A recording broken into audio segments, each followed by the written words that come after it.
cristalinos y 14 redes de Bravais, ¿verdad? Que es lo que vimos en la clase anterior. ¿Sí? ¿Sí recuerdan?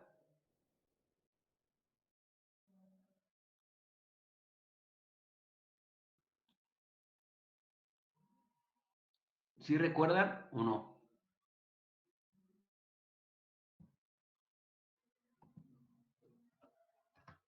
¿Sí?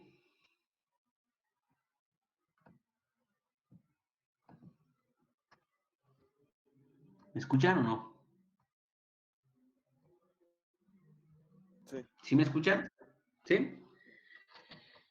¿Sí recuerdan que la difracción de rayos X se basa a través de la ley de Bragg? ¿Sí lo vimos en la clase anterior? Sí. Sí. Y que a través de la ley de Bragg y a través de un sistema o de un sistema termoiónico que es wolframio, vamos a bombardear una muestra que va a estar colocada en una cinta de cobre y que esta cinta de cobre va a difractar ciertos rayos y los va a mandar a un detector. Y de ese detector vimos que nos pueden arrojar diferentes gráficas. Las gráficas es la que les muestro a continuación. Nosotros analizamos materiales cristalinos porque sus átomos están acomodados de forma uniforme. Y lo que les he dicho, organizados.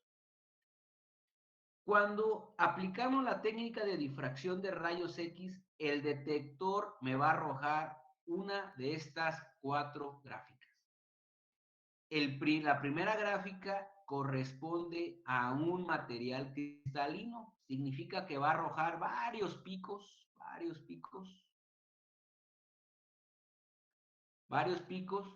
y que cada pico nos representa en qué plano está difractando de la estructura cristalina la muestra, los rayos X en la muestra.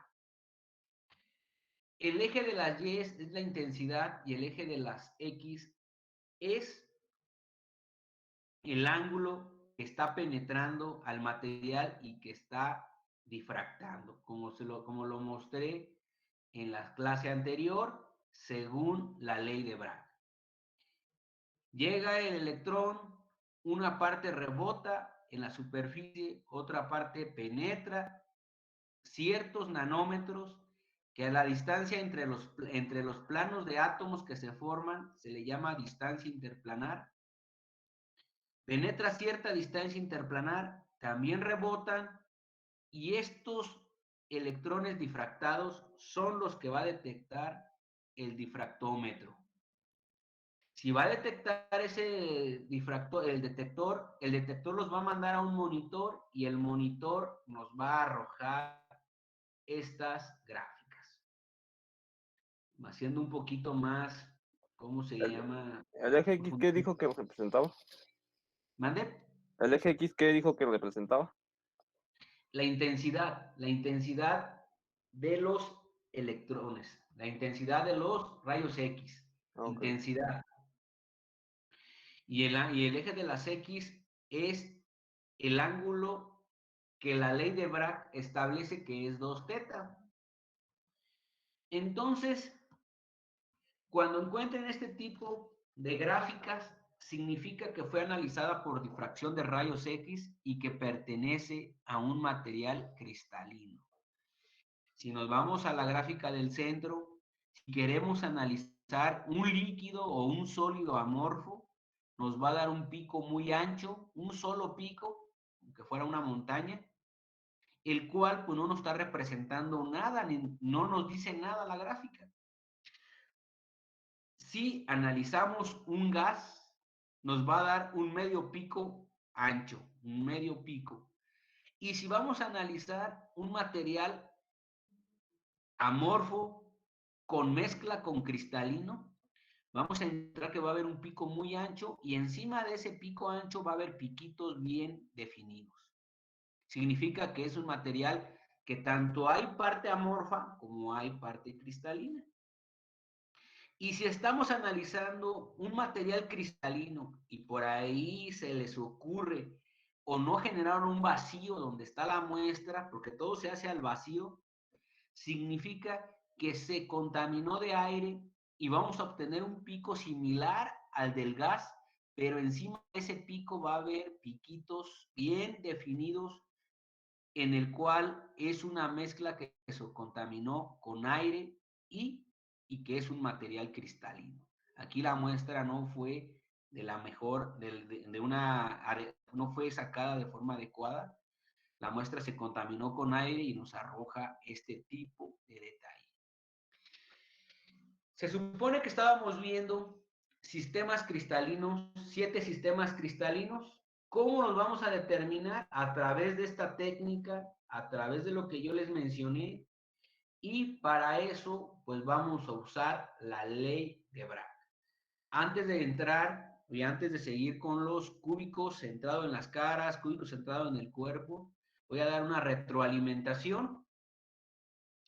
Si nosotros determinamos el parámetro de red que en toda la estructura va a ser constante, podemos saber a qué material corresponde la muestra.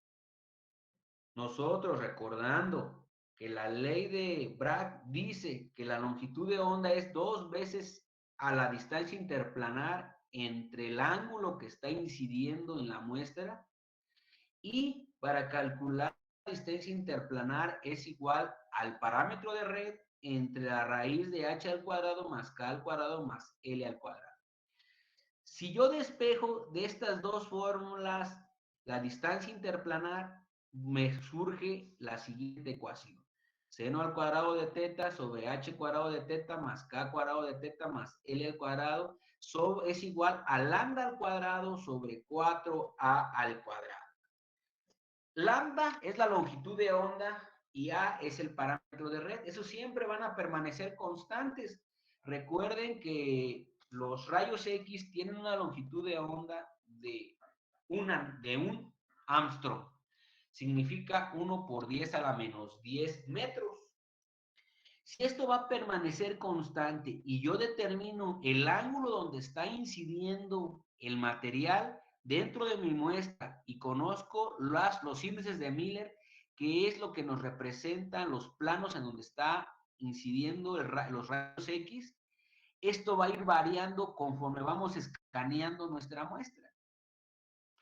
Si nosotros resolvemos por métodos numéricos esta ecuación, yo sé que lambda al cuadrado sobre 4a al cuadrado va a permanecer constante y lo que va a ir cambiando es el ángulo y los índices de Miller, porque vamos a ir escaneando la muestra y aquí como se ve en la figura superior, vamos a ir determinando varios picos y cada pico va a representar un compuesto y un plano de la estructura cristalina. Al resolverlo, vamos a determinar qué material es al determinar lambda al cuadrado sobre 4a al cuadrado. Imagínense que ustedes realizan una muestra, corren una muestra, la bombardean con cobre. El cobre tiene una longitud de onda de 1.54 Armstrong y los picos que arrojó la gráfica es 13.70 en las posiciones 15.89, 22.75, 26.9. Ustedes pueden calcular los índices de Miller, determinar qué estructura es y encontrar el parámetro de red a partir de la fórmula que les mencioné para una estructura cúbica. No lo vamos a hacer con ustedes, pero quiero que sepan que se puede calcular. Si calculamos el pico, la posición, el ángulo, podemos determinar este valor de la fórmula y encontrar la relación entre parámetro de red y longitud de onda y poder calcular a qué planos corresponde. Aquí hay un pico donde ya se indexaron hay una gráfica donde ya se indexaron los picos y cada pico representa un plano donde difractó los rayos X. ¿Por qué le estoy haciendo por qué les estoy repitiendo esto? Porque vamos a comenzar a calcular distancias interplanares, vamos a calcular planos en la estructura, vamos a calcular direcciones. Entonces, yo quiero que ustedes relacionen la parte teórica con la parte práctica. Nosotros sabemos en qué posición se encuentran estos picos, yo puedo determinar a qué estructura y qué compuesto me está formando el material sin necesidad de hacer un análisis químico. La imagen que les muestro del lado izquierdo es una muestra corrida por microscopía electrónica de transmisión. Estamos detectando partículas o tamaño de partículas de nuestro material.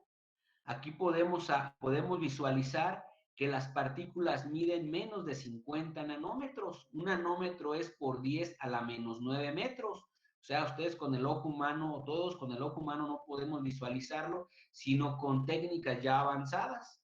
Entonces, el microscopio de transmisión se utiliza para ver el tamaño de partículas. Y del lado derecho se encuentra un patrón de difracción del equipo que les mencioné en la clase anterior. Imagínense que el patrón es parecido a un sol, el cual está irradiando luz y genera varios aros o varios círculos. Cada círculo representa un plano en el cual están difractando los rayos X. Con este patrón también podemos saber si el material es nanométrico, métrico y saber en qué posición está difractando a través de la ley de Bragg. Entonces, regresando a lo de la clase anterior, les dije que había 7 sistemas cristalinos que se encuentran en la columna 1 y en la columna 4 hay 14 redes de Bravais. Los 7 sistemas cristalinos es el cúbico, el tetragonal, el hexagonal, el romboédrico, el ortorrómbico, el monoclínico y el triclínico. Sí, cuando yo les hablo de redes de redes de Bravais, o significa que es como se clasifican los cúbicos. Por ejemplo, dentro de los cúbicos hay 3 tipos: la simple, la centrada en el cuerpo y la centrada en las caras. Y de esa manera, cada sistema cristalino tiene sus redes de Bravais. En total, las redes de Bravais van a dar 14. Cada red, cada sistema cristalino también tiene sus parámetros de red, como lo muestro en la columna 2. ¿Y de qué va a depender que se generen nuevos materiales? Pues van a depender de la mezcla, de la reacción química que hagan y de la formación de nuevos materiales. Por ejemplo, estos son los 7 sistemas cristalinos, pero hay muchas personas que se dedican a la fabricación de nuevos materiales y generan nuevas estructuras. Esas nuevas estructuras en los materiales tienen diferentes propiedades, diferentes aplicaciones, por lo cual, pues es importante saber que no están dentro de esos 7 sistemas cristalinos y poder definir que se generó un nuevo material. La clase anterior les había comentado que los que íbamos a analizar eran los cúbicos y los hexagonales. Ahorita les voy a decir por qué razón. Si ustedes ven las siguientes fórmulas de los 7 sistemas cristalinos, la más simple de analizar y la más simple de resolver por algún método numérico, por ejemplo, Newton-Raphson o Gauss, como ustedes, o el método que ustedes quieran utilizar, o interpolación, van a poderlo calcular. Por ejemplo, el cúbico, la fórmula para poder determinar el parámetro de red es 1 sobre la distancia interplanar igual a h al cuadrado más k al cuadrado más l al cuadrado, que son los índices de Miller entre el parámetro de red al cuadrado. Conforme voy avanzando los sistemas cristalinos, la fórmula se vuelve más complicada porque ya hay inclinación en los lados del cristal. Se supone que un cubo nada más tiene un parámetro de red, porque es un cubo, todos los lados miden lo mismo. Sin embargo, un hexagonal ya tiene 3 parámetros de red, como es la altura, es A y S, los laditos del hexágono. Y conforme voy avanzando en las fórmulas, pues se me van complicando muchísimo por la razón de que ya hay inclinación en algunas figuras, por ejemplo, en el monoclínico, y esto va a ocasionar que la fórmula se vaya complicando. Les dije que los átomos están posicionados en el espacio y está mezclado, por ejemplo, esta estructura está mezclado por iones y cationes. Si ustedes observan, los iones y los cationes tienen su posición dentro de la red cristalina. Por ejemplo, aquí están los cationes de sodio y los iones de cloro. Si formamos esta estructura, forman el cloruro de sodio. Y el cloruro de sodio tiene una estructura cúbica. Cúbica centrada en las caras. Entonces, todos los compuestos, la mayoría de los compuestos, caen dentro de lo que son las estructuras cúbicas y las hexagonales.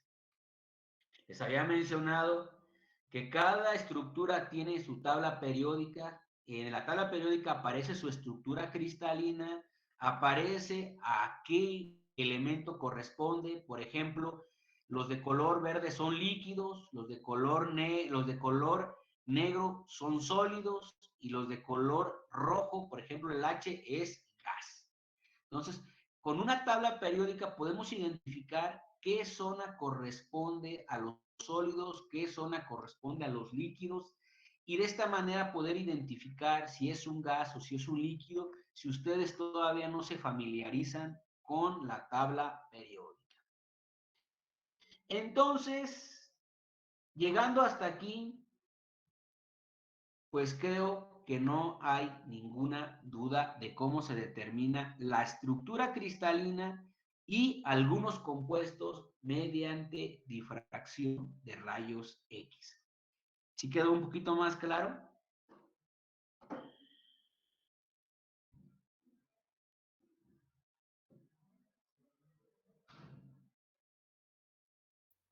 Sí, profe. ¿Sí? Ok. Entonces, la clase anterior nos quedamos en las redes cristalinas, ¿verdad? ¿Cuál estábamos analizando? A ver, alguien que me recuerde, por favor.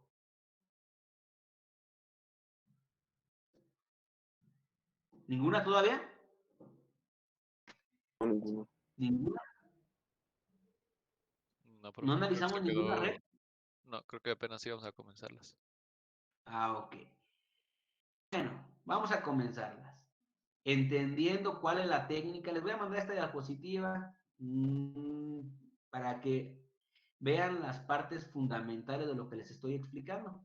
Voy a pasarme un Paint y les voy a explicar cómo analizar. Vamos a entrar con el primer sistema cristalino, que es el cúbico. Entonces, voy a cerrar esta diapositiva y me voy a brincar a un Paint para que vayamos analizando. Estaba buscando una figura para ponerla en el Paint. A ver si la encuentro. Permítanme nada más, un poquitito. Listo. Voy a pasar esta Paint para irles explicando.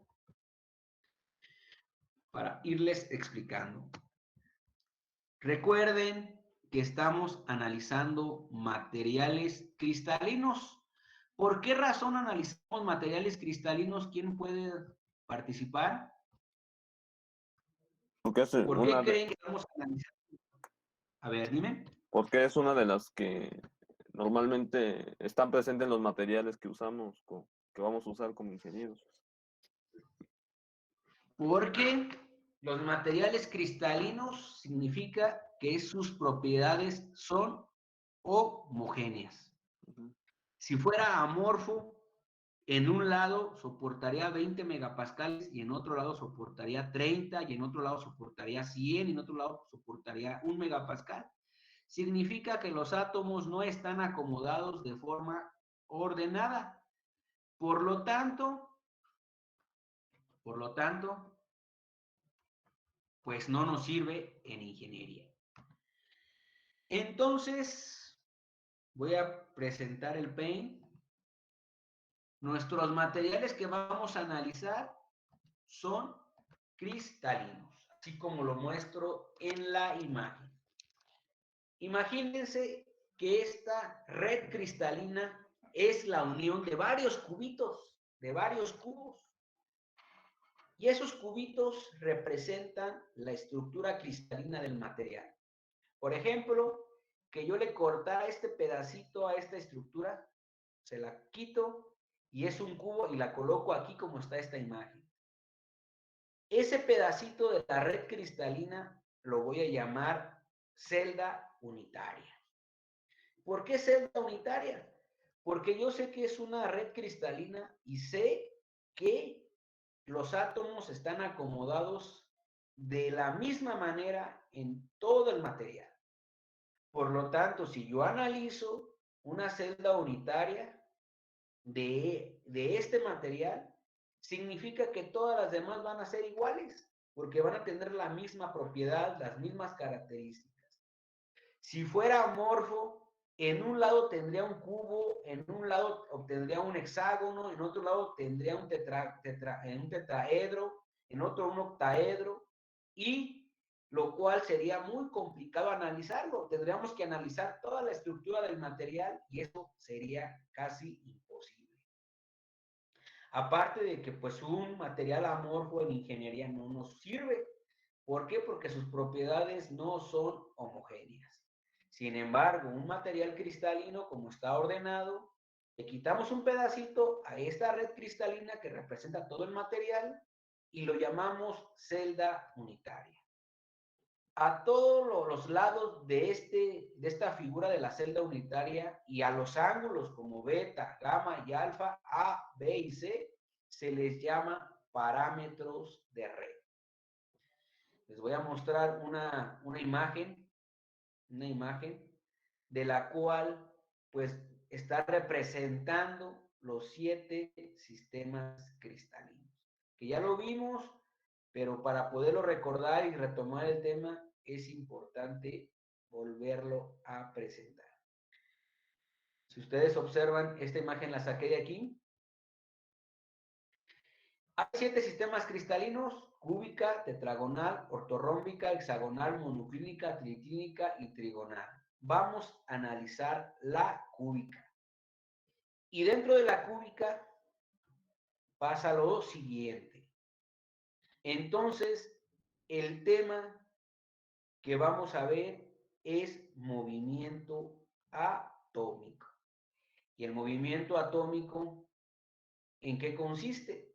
En saber en qué posición se encuentran los átomos y en qué posición para poder representar lo que es una distancia interplanar o una dirección en este caso. Si ustedes observan, voy a borrar esto de aquí, el Paint, y voy a empezar con el movimiento atómico o movimiento atómico.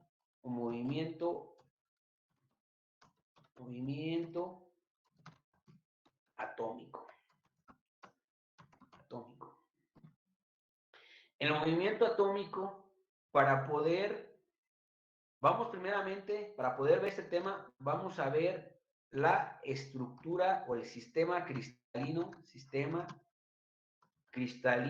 cúbico. Cúbico, su nombre lo dice, es un cubo.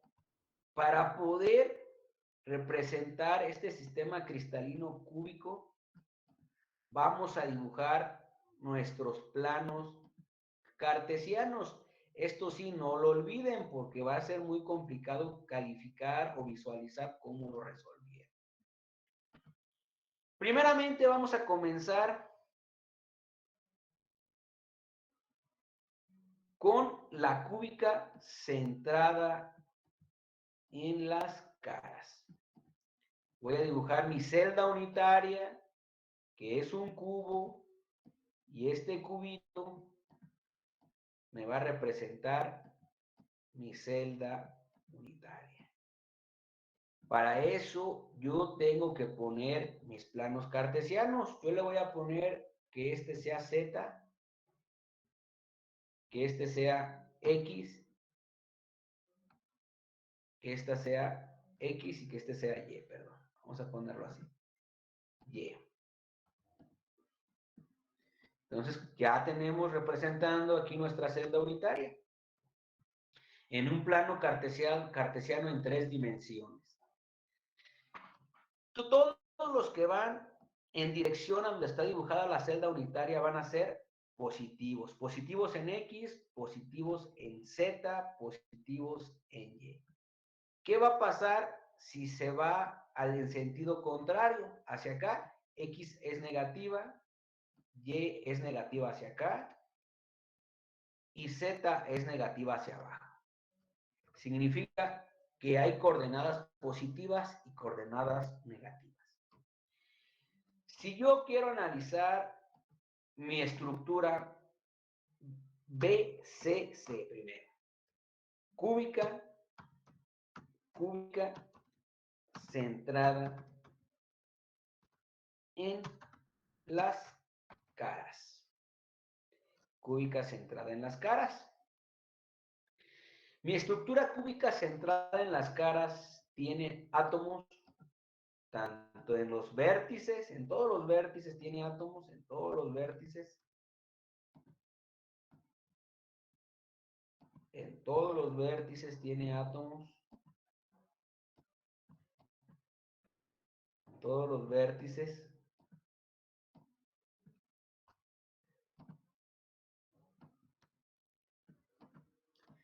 En todos los vértices. Y en el cuerpo o en el centro. Por ejemplo, en el centro tiene, en el centro del cubito, imagínense el salón de clases y que en el centro estuviera una esfera colgando y que en todos los vértices estuviera átomos. Esto significa que esta es una estructura cúbica centrada en el cuerpo. Y que yo les preguntara en qué posición se encuentra el átomo A.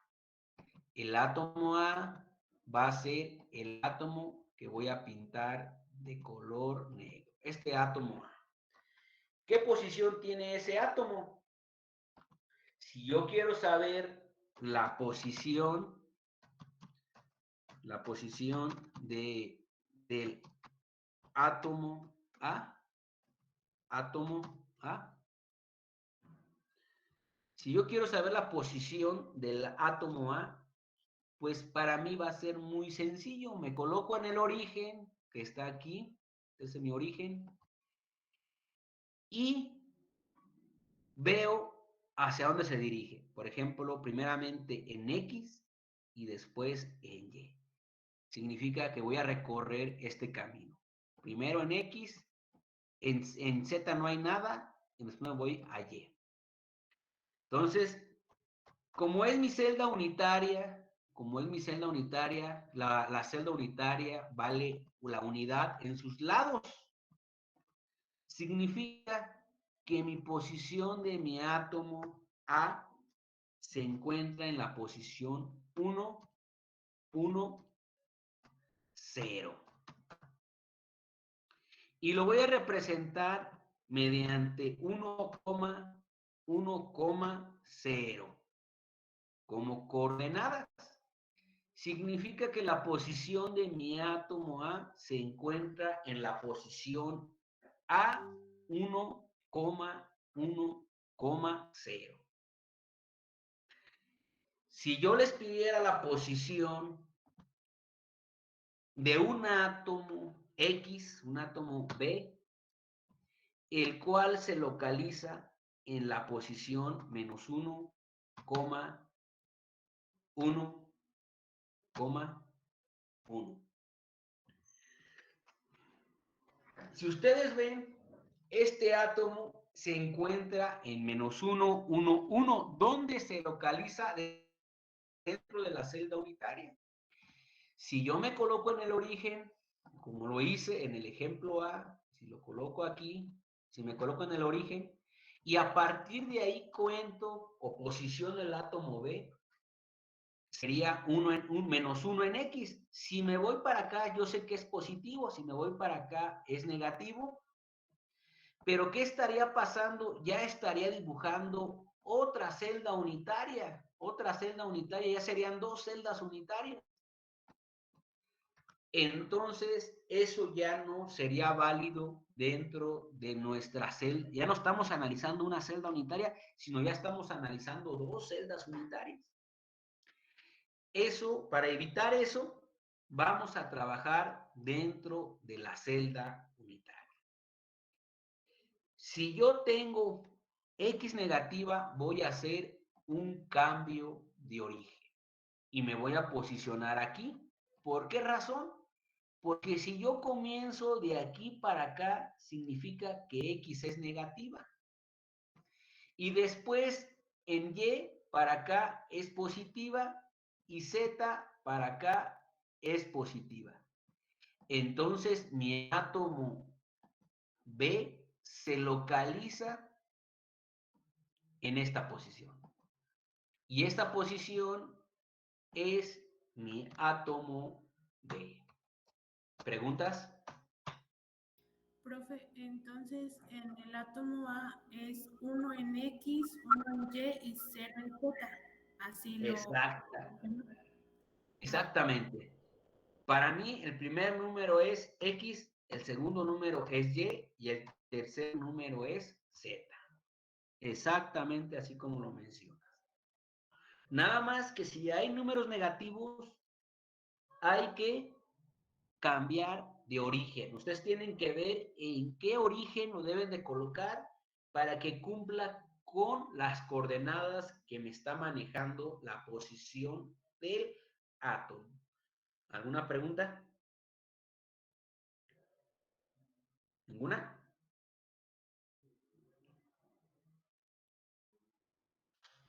¿Ninguna? Así como está orientado, ¿cómo sabemos dónde es positivo y dónde es negativo? Vuelvo a repetir. Si yo me coloco en el origen aquí, repetición, hacia acá las X son positivas, hacia acá las Y son positivas y hacia arriba son positivas las Z. Pero si yo comienzo de aquí para acá, X es negativa. Si yo comienzo de aquí para acá, Y es negativa. Y si yo comienzo de acá para acá abajo, Z es negativa. Si voy al contrario, donde parte el origen de mi celda unitaria. ¿Sí me voy a entender? Sí, gracias. Ok.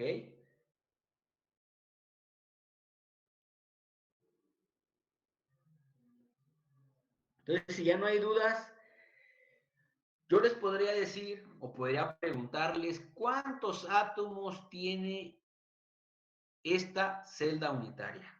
¿Cuántos átomos tiene la celda BCC? ¿Cuántos átomos tiene la celda BCC? Cúbica centrada en el cuerpo. Sabiendo que en el centro hay un átomo y en los vértices hay un átomo a vértice. ¿Cuántos átomos están dentro de la celda unitaria? 1.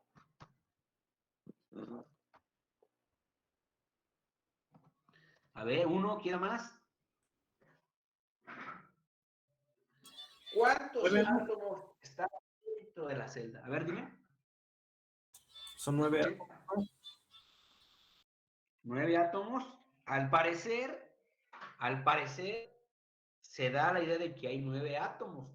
Pero vuelvan a leer la pregunta. ¿Cuántos átomos están dentro de la celda BCC? Cúbica centrada en el cuerpo.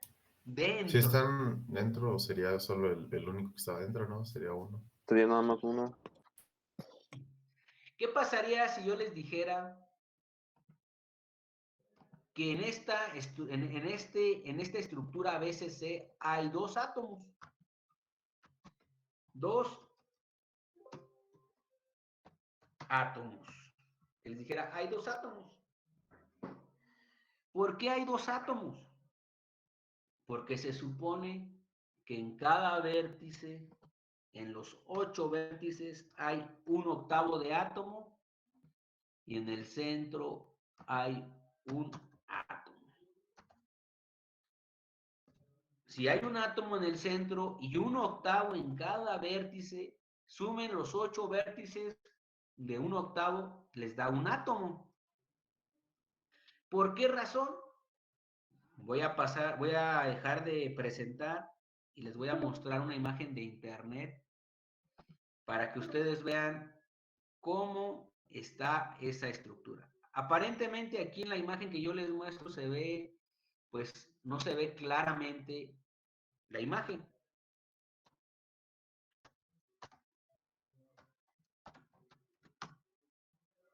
Sería porque dentro de la estructura alcanza una parte a estar por dentro, ¿no? De cada átomo, cada Exactamente. vértice. En cada vértice hay una parte, nada más quiero que la vean en la imagen. Listo, le voy a presentar, más para que ustedes tengan una idea y vayan familiarizándose, porque esto lo vamos a ir usando. Lo vamos a ir usando conforme avancemos. Si observan la estructura centrada en el cuerpo, todos esos, un octavo está dentro de la celita unitaria y todo lo demás es, imagínense una naranja, la partimos en 8 partes y una parte de esa naranja está dentro de la celita, del vértice hacia adentro. Entonces, si juntamos un octavo, un octavo, un octavo, un octavo, los 8 octavos me va a dar un átomo y el que está en el centro pues va a ser completo porque está dentro de la celda unitaria. En total, ¿cuántos átomos hay dentro de esa celda unitaria? ¿Sí queda claro? Sí. ¿Sí? ¿Sí quedó claro? ¿Cuánto falta para que termine la clase? Déjales mando un nuevo link para que se vuelvan a conectar. Permítanme, ¿eh? Permítanme.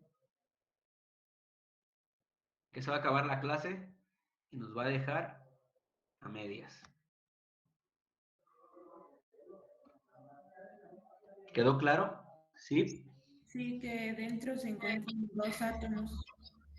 Se encuentran dos átomos. ¿Por qué razón?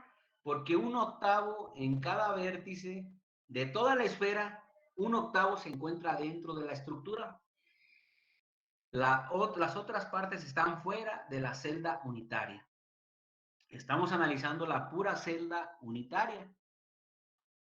Todo lo que está fuera de la celda unitaria no nos interesa. Nos interesa lo que está adentro. Entonces, una cúbica centrada en el cuerpo tiene dos átomos, un octavo en cada vértice y uno en el centro. Entendiendo eso, vamos a pasar a lo siguiente. Les voy a mostrar las 3 estructuras cristalinas más importantes dentro de, o los más usados. Voy a dejar de presentar y voy a volver al Paint.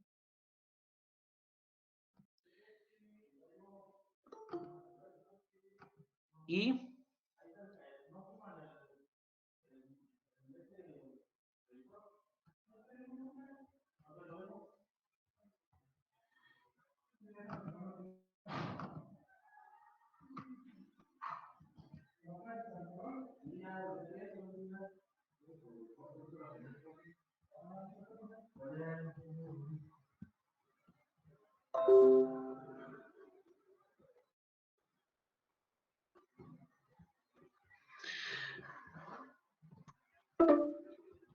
bueno, voy a presentar el Paint.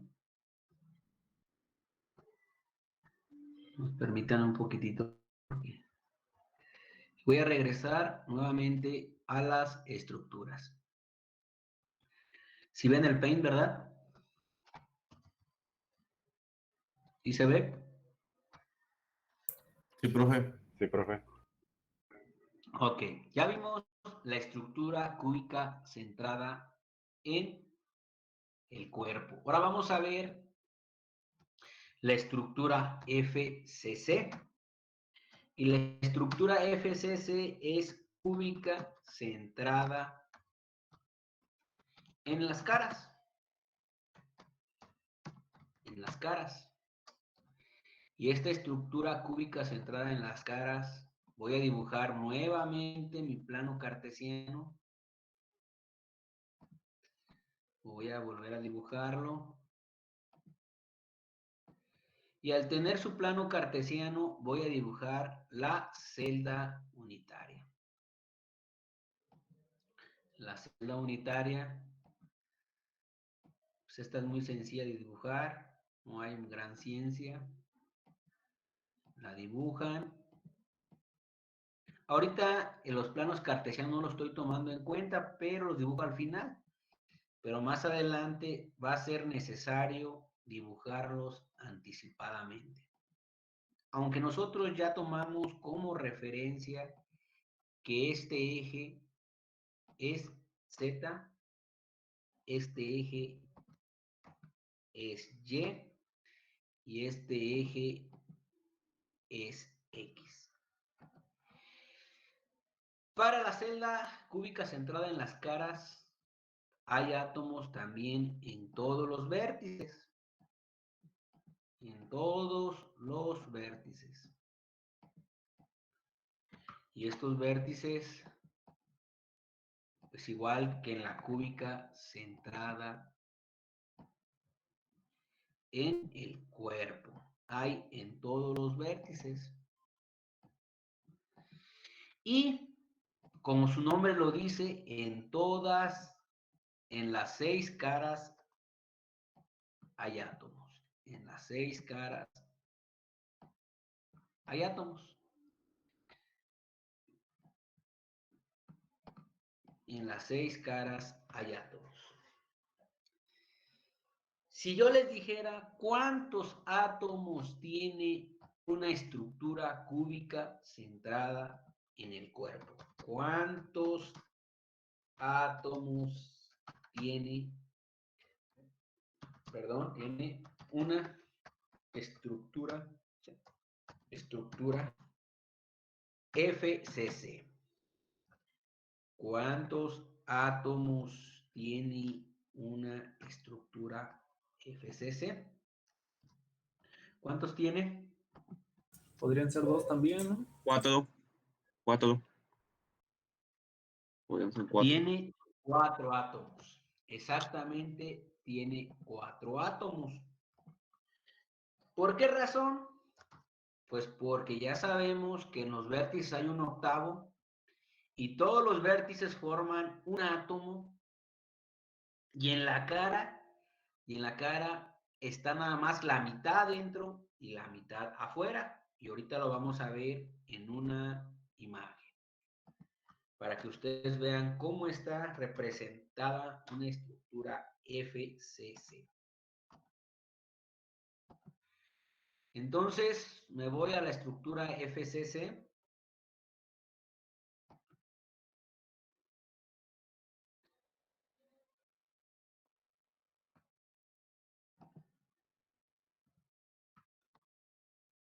Permíteme nada más.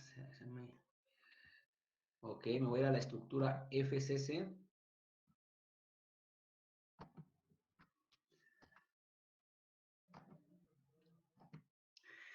Y una estructura FCC, como lo muestro en la imagen, hay un octavo en todo lo que es los vértices, hay un octavo en los 8 vértices, y en las caras, en las 6 caras, está la mitad dentro y la otra mitad está afuera. Por lo tanto, si tengo 6 caras y como nada más estas caras tienen la mitad de átomos dentro, pues tengo 3 átomos, más el que forman los vértices son 4 átomos. ¿Sí lo visualizan?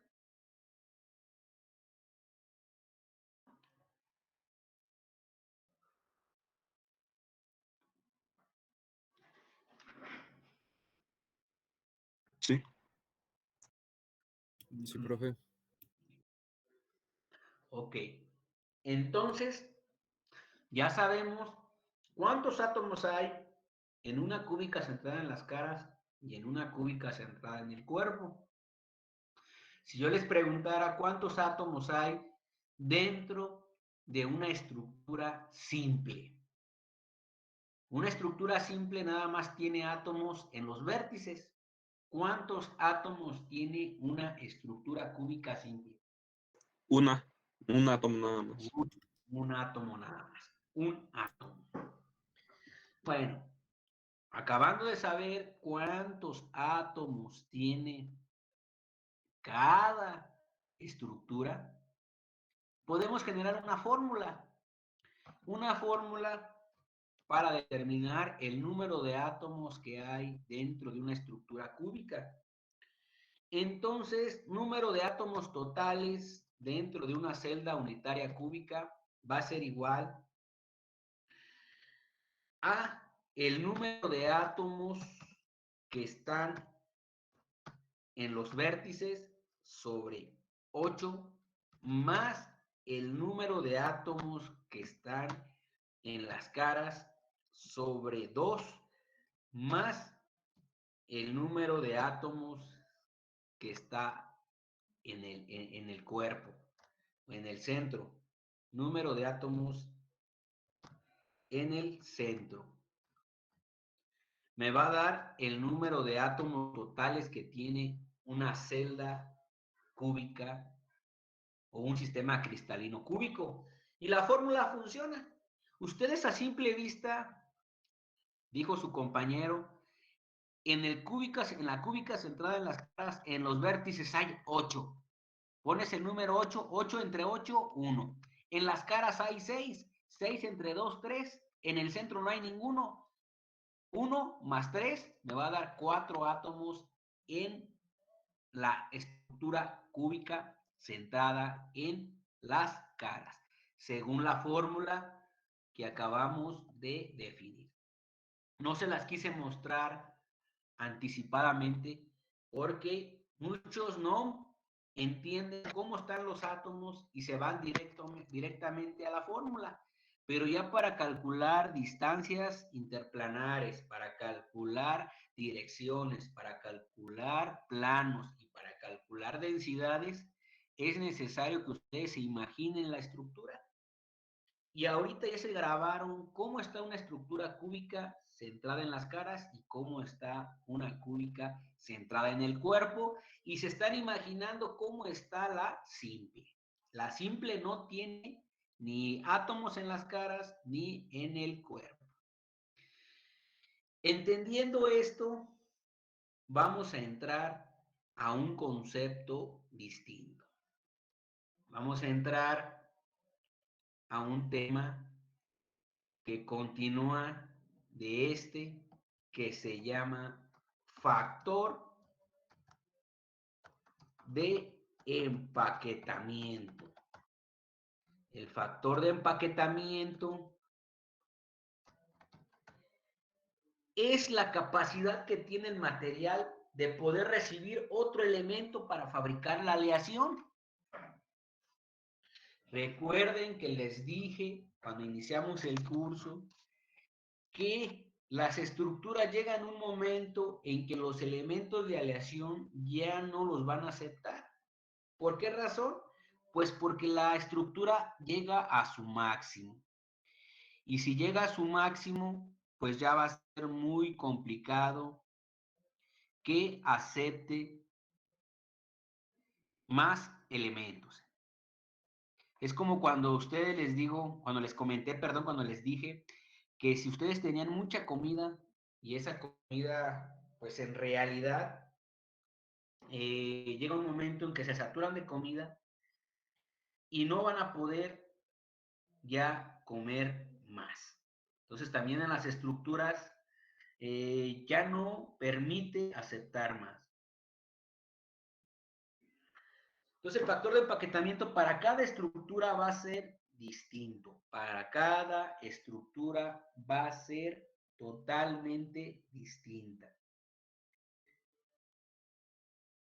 Para poder calcularlo, para poder calcular el factor de empaquetamiento, vamos a definir la fórmula. Vamos a ver el número de átomos dentro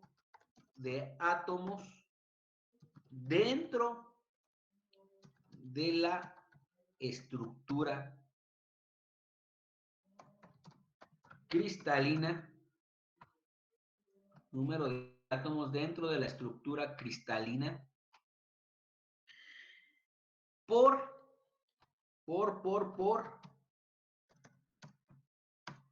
el volumen de Profesor, disculpe que lo interrumpa, ¿Mande? pero no cambió la presentación. Bueno, yo sigo viendo donde investigó lo de la estructura, no sé los demás. Sí, yo también lo sigo viendo, no sé, Y yo la también. misma, la ventana anterior. Igual. cambio de ventana. Perdón, entonces déjenme cambiar, no, porque no la cambié. Sí, cierto, déjenme ver. Ok. Sí, tienes razón, perdón. Les muestro la presentación. No es una presentación, es el P. Bueno, el factor de empaquetamiento es la capacidad que tiene la estructura de recibir otro elemento de aleación. Lo que les mencioné, ¿cómo lo vamos a calcular? Número de átomos dentro de la estructura, por el volumen del átomo,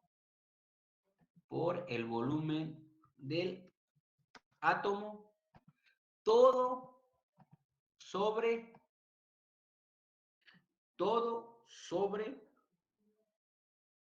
el volumen de la celda unitaria. Así de simple es la fórmula. Todo sobre el volumen de la celda unitaria. Esa es la fórmula para poder determinar el factor de empaquetamiento. Entonces, ¿cómo lo vamos a hacer? Voy a copiar esta imagen y voy a guardarla para mandárselos todo con la información que ya vimos el día de hoy. Y pues repasen todo el fin de semana. Tienen la posibilidad de hacerlo. Adelante. Esto lo voy a guardar. Todos los archivos los voy a mandar, todo lo que hemos escrito y las diapositivas. No se las he mandado, creo, por pues tiempo, pero ahora sí se las voy a enviar. Voy a abrir un nuevo Paint y voy a pegar la fórmula. Bueno, voy a dejar de presentar. Voy a abrir otro Paint.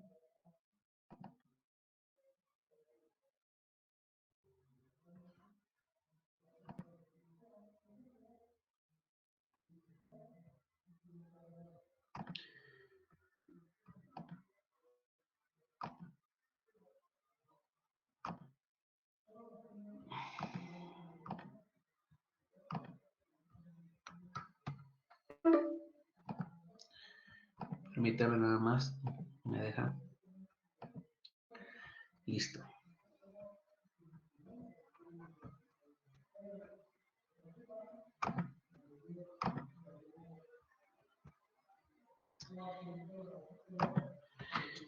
Bueno, vamos a calcular el factor de empaquetamiento. Calcular el factor de empaquetamiento de la estructura FCC. ¿Cómo se determina el factor de empaquetamiento de la estructura FCC? Calcular el factor de empaquetamiento de la estructura FCC. De antemano, pues ustedes ya saben que la estructura FCC, cuántos átomos tiene y cómo está la geometría. Voy a volver a dibujar esa estructura rápido. La voy a dibujar, qué es lo que tienen que hacer.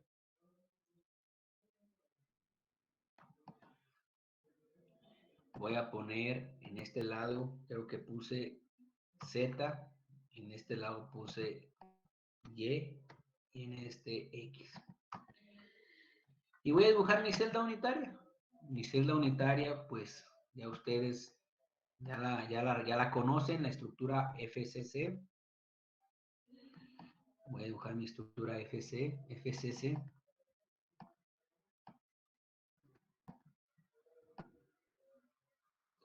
Tengo mi estructura FCC.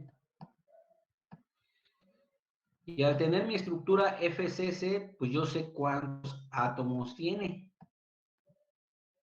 Por eso les dije que es importante ir aprendiendo cada concepto, cada operación que vayamos haciendo.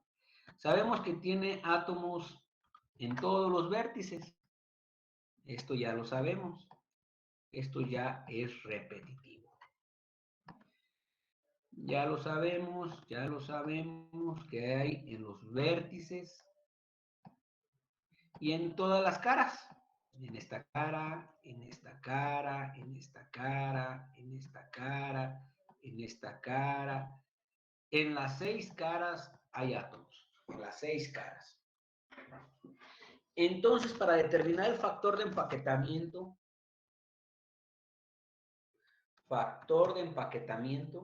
va a ser igual al número de átomos que están dentro de la celda unitaria. ¿Cuántos átomos tiene esta estructura? Recordando. 4. Uh-huh. 4 átomos. 4 átomos.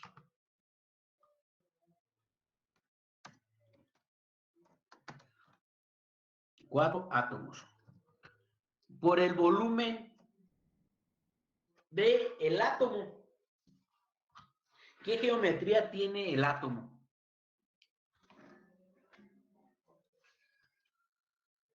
¿Qué geometría tiene el átomo?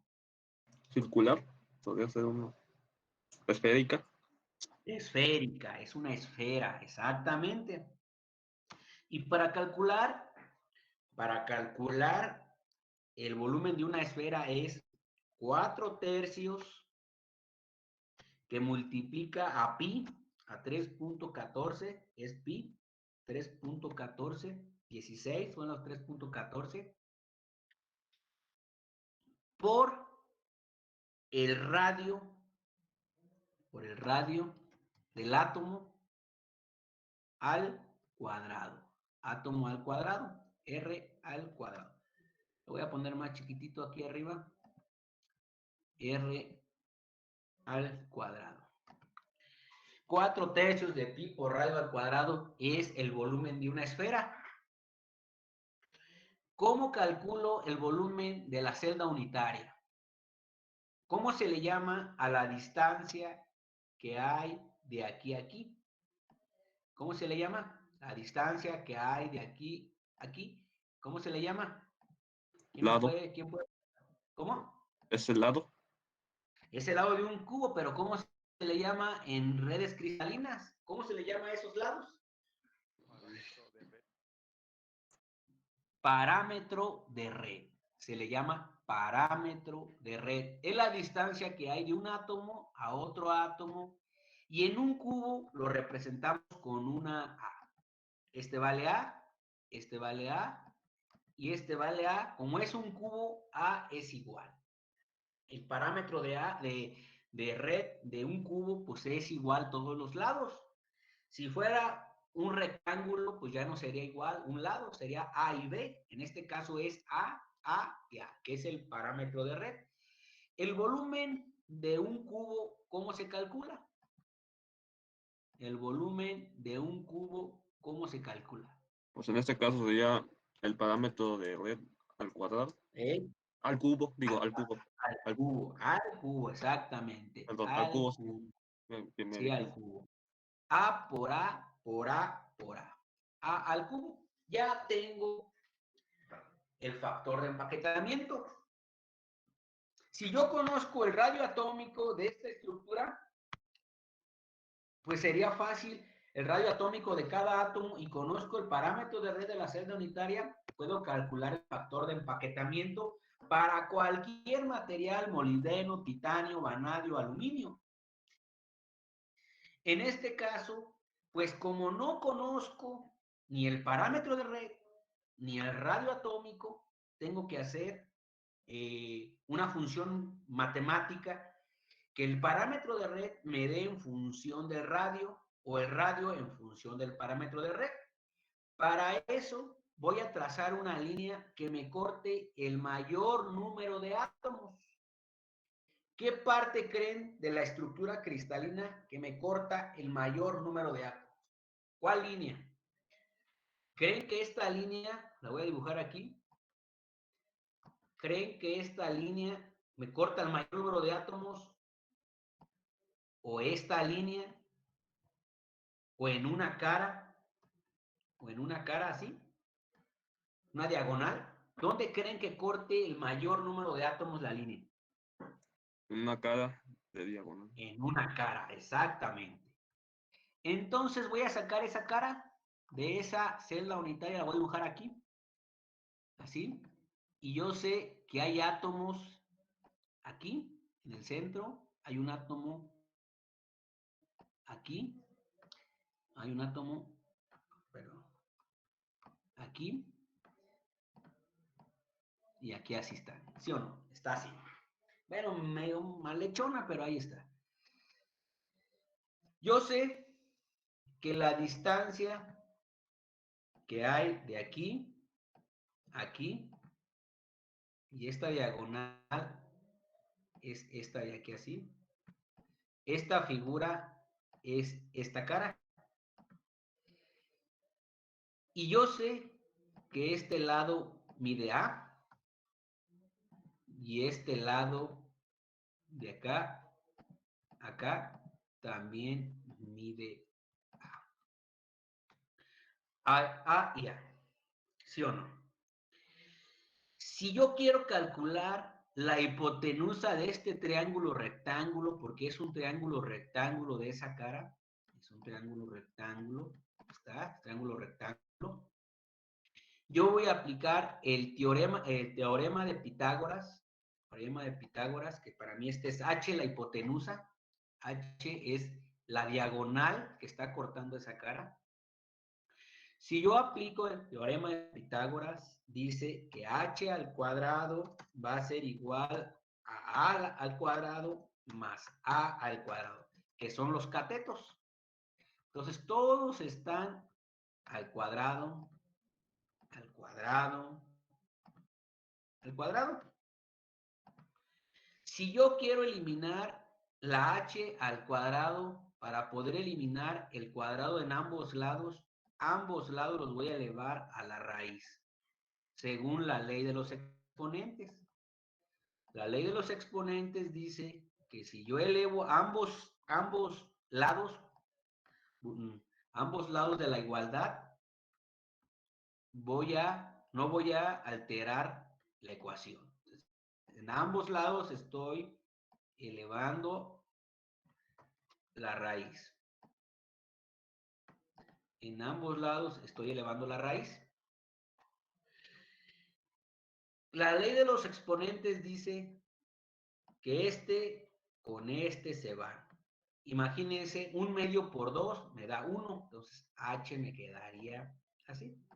H, utilizando el teorema de Pitágoras, va a ser igual a la raíz cuadrada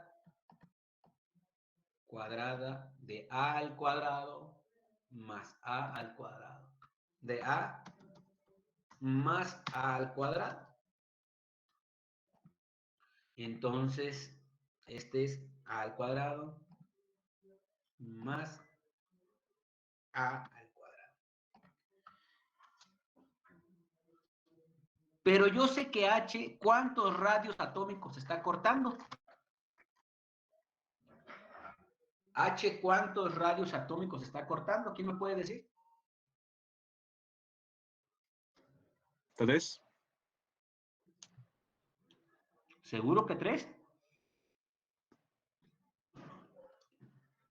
Vean la imagen.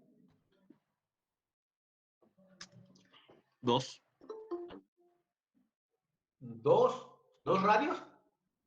Serían 4, ¿no? 4 radios. Este es un radio. Radio. Aquí hay 2 radios. Aquí hay 2 radios. Y aquí hay otro radio. ¿Cuántos radios son? Son 4 radios. Entonces, H la puedo igualar.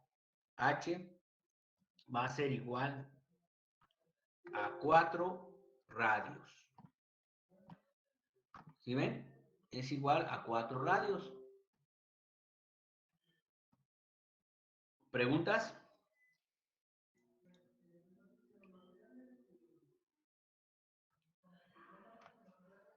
¿Sí? Estamos en una igualación.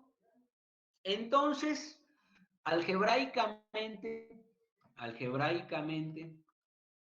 4R va a ser igual, como A al cuadrado más A al cuadrado se pueden sumar porque las variables son iguales. Es como que sumaran X más X. Aquí es A al cuadrado más A al cuadrado.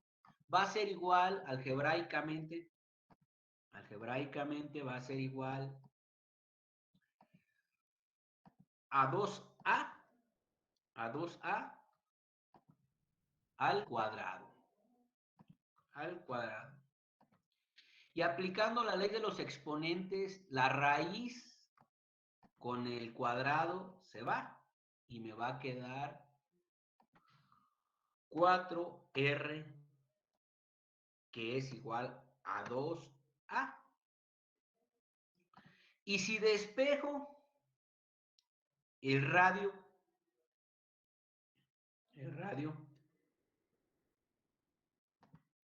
despejo el radio, permítanme un poquito.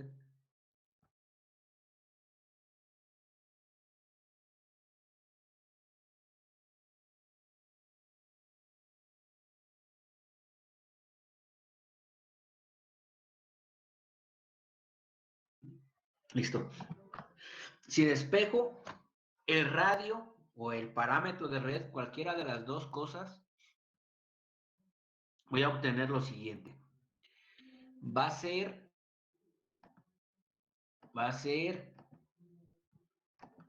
R es igual a 2 por A, por el parámetro de red, sobre 4. Significa que 4 está multiplicando a R, pasa dividiendo, y R está en función del parámetro de red. Ahora sí, puedo sustituir en la fórmula. Factor de empaquetamiento de la estructura FCC es igual a 4 átomos que multiplica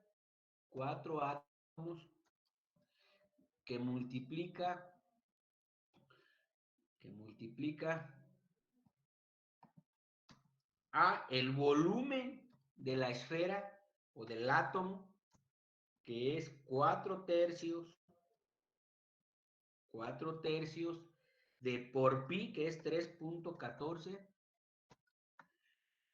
y que este multiplica al radio, y que el radio está en función del parámetro de red. Aquí abajo lo sacamos, que es 2 por A sobre 4 elevado a la raíz. Elevado al cuadrado, perdón, al cuadrado. ¿No sería ahí al cubo? ¿En la esfera? Todo. Perdón, es al cubo, sí es al cubo. Sí, perdón, es una esfera, es al cubo. Sí es al cubo, perdón. Sí es al cubo. Tienes razón. Es al cubo. es una esfera, es al cubo. Tienes razón. Sobre A, y A es el parámetro de red del volumen de la celda que está al cubo. Al cubo. ¿Está así? Entonces, desarrollando todo esto, me va a quedar de la siguiente forma. Factor de empaquetamiento de una estructura BCC es 4 que multiplica a 4 tercios, que multiplica a 3.14 y que multiplica a 2 por 2, 4, 8 por A al cuadrado, o de la siguiente manera para hacerlo en notación, para hacerlo factorizado, 2 sobre 4 elevado al cubo por A elevado al cubo. Estoy separando nada más eso que está dentro de esta raíz. Entonces aquí sería A al cubo y aquí sería al cubo. Todo sobre A al cubo. Al cubo. Al cubo. Entonces, A al cubo con A al cubo se van. Y me quedaría 4 por 4 tercios por 3.14 por 2 cuartos elevado al cubo. ¿Cuánto les da el factor de empaquetamiento? El factor de empaquetamiento de esta estructura. A ver quién lo puede sacar.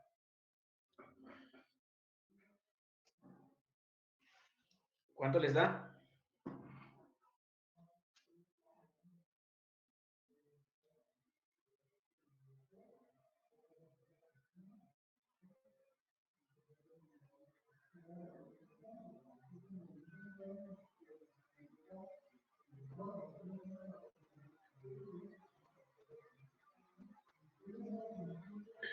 ¿Cuánto les da?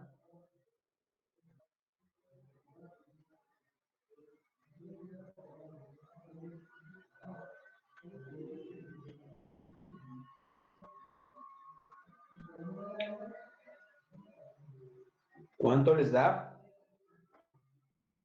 Bueno, a mí me dio 2.094. A ver a los demás.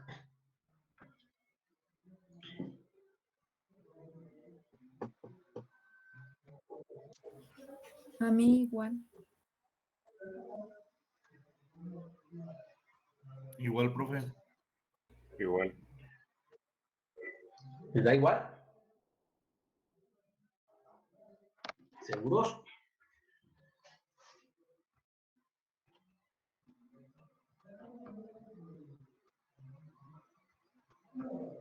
¿Seguros? ¿Cuánto tenía que dar? A ver, díganme, que les expliqué al principio cuánto que tendría que dar, más que me está fallando el internet.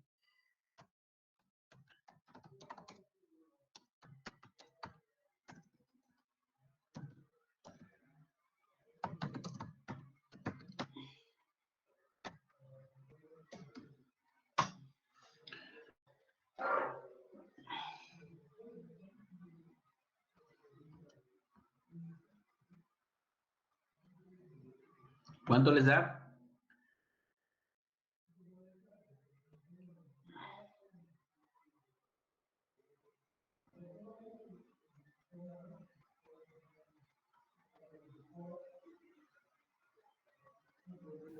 A mí me dio lo mismo que a mi compañero, profe. ¿Seguros?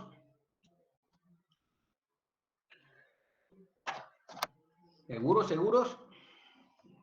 Déjalo saco.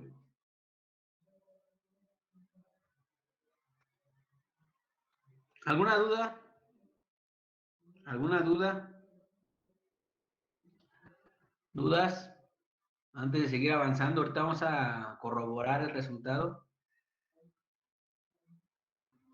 ¿Dudas? ¿Hasta aquí? ¿Dudas? No, profe. ¿No? ¿Los demás? No.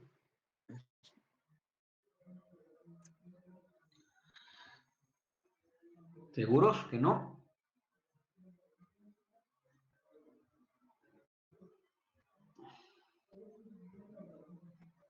No, por lo menos no.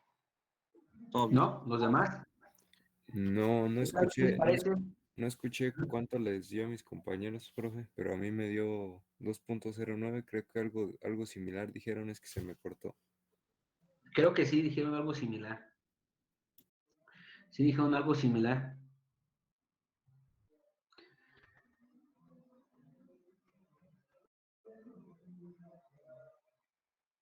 Sí dijeron algo similar. A ver, ¿qué pudo haber fallado?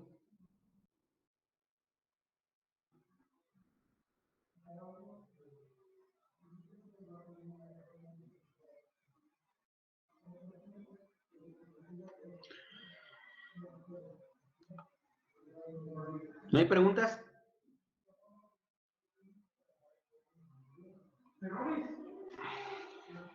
No hay preguntas, ¿verdad? ¿No? Bueno, el factor de empaquetamiento para esta estructura nos debería de haber dado aproximadamente menos que la unidad. Menos que la unidad serían .74 aproximadamente. A ver, chequen, a ver en qué nos equivocamos. Vamos a ver, déjalo reviso. Ah, perdón, sí, ya sé dónde nos equivocamos.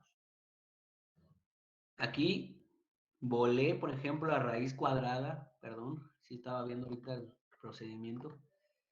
No me percaté que en esta zona, aquí en esta fórmula, el a al cuadrado se va con la raíz. ¿Sí o no? Ahí les dije eso. Pero el 2 todavía sigue afectado por la raíz. O sea, el 2 todavía queda afectado por la raíz. Porque nada más está afectando a al cuadrado. No es que al estar explicando, no visualicé eso. Entonces, esto de aquí, lo vamos a pasar de la siguiente manera. Aquí va a haber un 2, y este 2 sí lo está afectando todavía a la raíz. A quien afectó nada más fue a la A porque estaba al cuadrado. Quedaría así. Por lo tanto, este R quedaría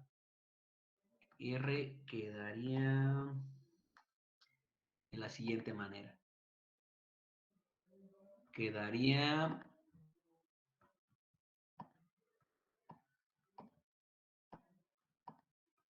raíz de 2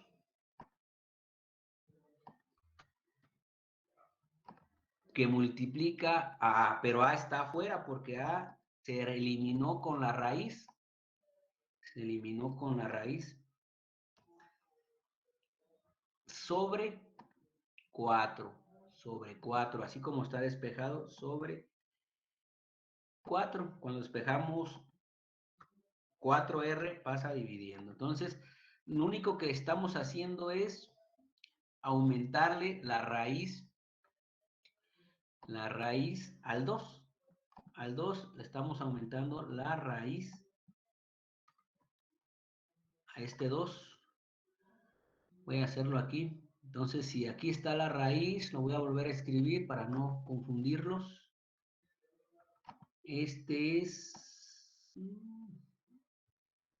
Va a ser de la siguiente forma. Se nos pasó ahí la raíz. Siempre el factor de empaquetamiento tiene que dar menor que la unidad. Y se me hizo raro que diera 2, 3, 4. No puede dar más que la unidad. Esa es una clave para poder resolver. Entonces, es raíz de 2 que multiplica a A todo sobre 4. Todo sobre 4. 4.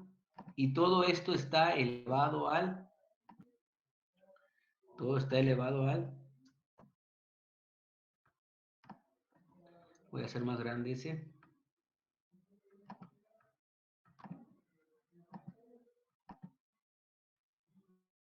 Todo elevado al cubo. Está al cubo. ¿Está al cubo? Está al cubo. Al cubo. Entonces, si está al cubo, ahora sí, vamos a resolverlo. Entonces, ¿cómo quedaría? Nada más le aumentaríamos la raíz al 2 elevado al cubo. Este sería raíz. Queda como 0.74. Sí, Raíz de 2. ¿Cuánto les da? .74.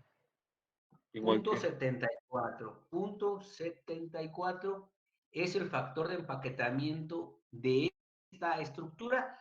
Si ustedes, cuando estén resolviendo el problema, les da más que la unidad, por ahí están cometiendo un error como el que ahorita yo cometí. Entonces, cuando ustedes me dijeron 2.3, también saqué la operación de mi calculadora y dije, no, estamos mal. Debe dar menos de la unidad. Se supone que la unidad ya es el 100%, pero ninguna estructura absorbe el 100% de otro elemento. Por lo tanto, el factor de empaquetamiento como clave, aquí le voy a poner nota, es menor que la unidad. O sea, menor que 1. Y en este caso dio .74 para esta estructura FCC. ¿Preguntas? ¿Preguntas? No, profe. ¿No? Ahora ustedes lo van a hacer para la estructura de tarea, para la estructura BCC. ¿Qué significa BCC?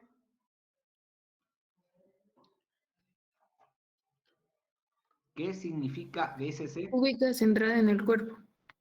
Cúbica centrada en el cuerpo. Clave. ¿Dónde corta el mayor número de átomos? ¿En la cara, una diagonal de esquina a esquina? ¿O en qué parte corta el mayor número de átomos? Y pues inténtenlo resolver. Si quieren lo hacemos la siguiente clase. Para mí es más fácil presencial que aquí en el Paint. Se me hace un poquito más difícil. Pero lo interesante es que vayan entendiendo la metodología. Este factor de empaquetamiento nos va a servir para calcular densidades. Y para poder ver densidades tenemos que ver direcciones y planos. Entonces vamos a ir utilizando todo lo que vamos calculando. ¿Alguna pregunta? ¿No? No, profe, ¿Ninguna? todo bien. Calcular el factor de empaquetamiento. Empaquetamiento de la estructura BCC. Y como ya no hay dudas, pues nos vemos el día de mañana. ¿Ok? Chicos, pues aquí terminamos la clase. ¿Qué tal? ¿Cómo la ven? ¿Cómo está? Pues yo digo que sí está un poco, sí, sí se le entiende, pero sería mejor en presencial. ¿Por qué en presencial, Daniel? Pues sí, aquí como que hay veces que se le corta o así, y pues ya es de que se distantea uno o algo.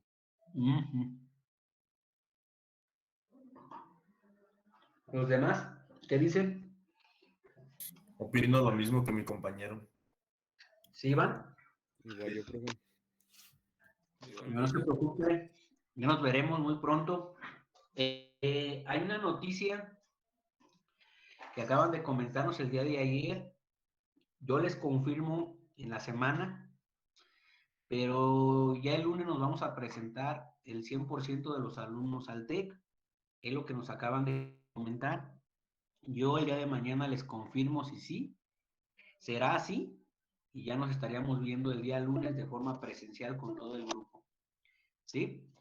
Entonces yo les confirmo y la tarea queda hacerla para la BCC. Les voy a mandar lo que hemos visto hasta el día de hoy, las diapositivas y las imágenes que he generado con la clase de hoy. Si ya no tienen duda, nos vemos el día de mañana. Cuídense, chicos. Gracias. Gracias, profe, nos vemos. Igualmente, Nos profe. vemos. Nos vemos. Cuídense. Adiós. Gracias, profe, que tenga buen día. Igualmente. Nos vemos. Adiós. Igualmente, cuídense.